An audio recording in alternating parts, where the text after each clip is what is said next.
பல தொழில்நுட்ப மாற்றத்தின் புதிய அத்தியாயத்தை நோக்கி உலக நாடுகள் நகர்ந்து வரும் சூழலில் இந்தியா தனது டிஜிட்டல் முன்னேற்ற பயணத்தில் செயற்கை நுண்ணறிவை முக்கிய தூணாக கொண்டு செயல்பட தொடங்கியுள்ளது.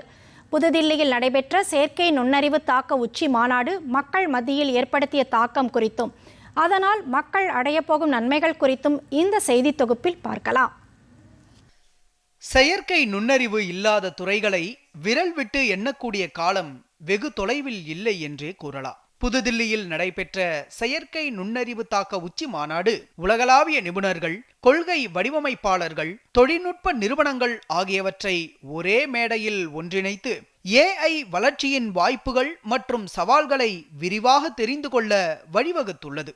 அனைத்து துறைகளும் AI பயன்பாட்டை விரைவாக ஏற்றுக்கொண்டு வருகின்றன.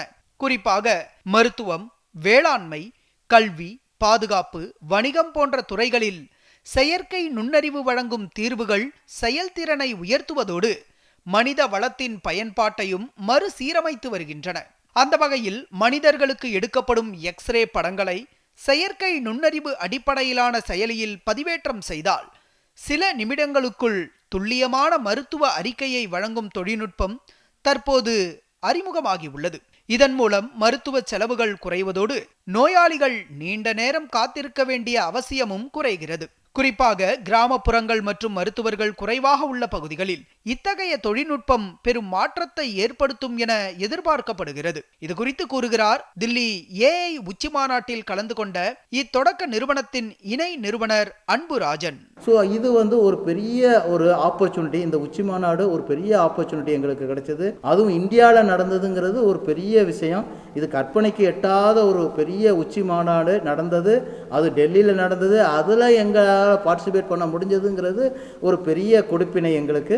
இன் ஃபியூச்சரில் AI இல்லாத இடமே கிடையாது. குறிப்பாக இந்த மருத்துவ உலகத்தில் பார்த்தீங்கன்னா AI ஒரு பெரிய புரட்சிகரமான ஒரு இதை உண்டாக்க போகுது, ஒரு இம்பேக்டை கிரியேட் பண்ண போகுது அப்படிங்கிறது கண்கூடா அந்த உச்சி மாநாடால் எங்களை தெரிஞ்சுக்க முடிஞ்சது. அதுக்குரிய டாக்டர்ஸ் தேவைப்படுது. ஆனால் எங்களுடைய AI டூல் பார்த்தீங்கன்னா ரொம்ப சிம்பிளாக ஒரு மொபைல் ஆப்பில் நாங்கள் கொண்டு வந்துட்டோம். ஒரு பெரிய டெக்ஸா மிஷின் செய்யக்கூடிய வேலையை எங்களுடைய AI டூல் ஈஸியாக ஒரு போர்ட்டபுளாக நாங்கள் மொபைல் ஆப்பில் கொண்டு வந்துட்டோம். இதில் நர்சஸை யூஸ் பண்ணலாம் வித்தவுட் எனி அடிஷனல் ஸ்கில். பெண்கள் இத்துறைக்கு வர வேண்டும் என்றும் பெண்கள் AI துறையில் சாதிக்க வேண்டும் என்றும் கூறுகிறார் இத்தொடக்க நிறுவனத்தின் நிறுவனர் ஃபெலிக்ஸ் எனிகோ.